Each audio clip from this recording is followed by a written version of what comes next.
If you want to excel in whatever you do, those rules are for you. So my first rule is find your vision and follow it. If you don't have a goal, if you don't have a vision, you just drift around. You're not going to be happy. My second rule is never ever think small. You have to go and shoot for the stars. I didn't just think about being in movies. No, I wanted to be a movie star. I wanted to have above the title building. I wanted to become the highest paid entertainer. I basically wanted to be another John Wayne. What's wrong with that? Never think small, think big. A third rule is ignore the naysayers. I think it is natural that when you have a big vision and big dreams and you have big goals, that people are going to say around you, I don't think it can be done. I think it's impossible. I mean, it started right away when I was 15 years old and I became a bodybuilder. Right after that happened, I said, I want to be a world champion in bodybuilding. I want to be Mr. Universe.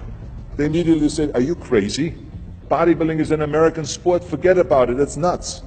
And then when I wanted to go into show business, after I won 13 world championship titles in bodybuilding, I said, I want to be like Reg Park. I want to be a Hercules. I want to get into movies. Well, I tell you, when I met those agents and managers, their reaction was, oh, Arnold, that is so funny.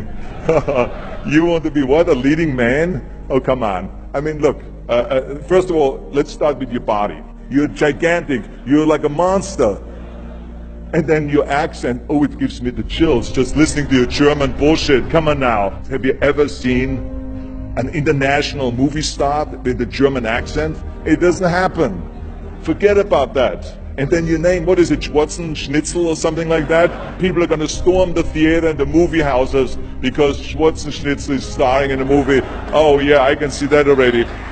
Imagine that. Everywhere I turned, they said, no, it won't happen, it's not going to happen, and forget about it.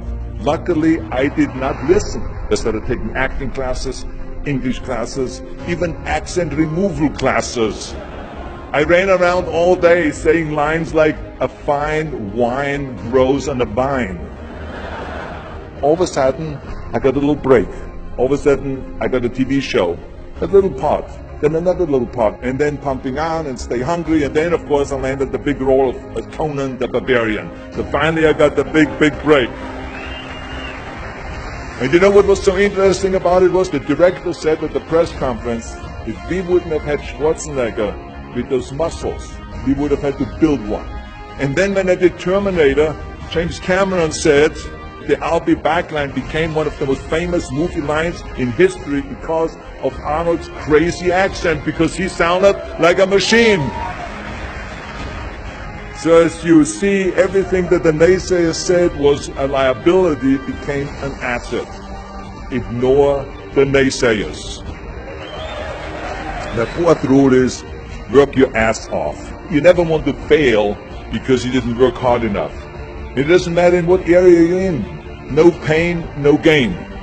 Listen, when I came to the United States, I remember that I trained 5 hours a day, every day, and I was managing a construction business, and I was a bricklayer, and I went to college also, and I took acting classes from 8 o'clock at night to 12 o'clock midnight.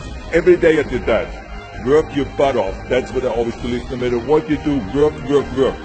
And my fifth and last rule is, don't just take. Give something back. Tear down that mirror that makes you always look at yourself. And you will be able to look beyond that mirror, and you will see the millions and millions of people that need your help. And this is why I tried to take every opportunity that I could to give something back. I started training Special Olympians. I started after-school programs for the most vulnerable children, for inner-city children, to make them be able to say no to drugs, no to gangs, and no to violence. We all can create change, whether it is in our neighborhood or in our local schools, because the bottom line is, it is up to us. Have a vision. Think big. Ignore the naysayers. Work your ass off and give back and change the world. Because if not us, who? If not now, when?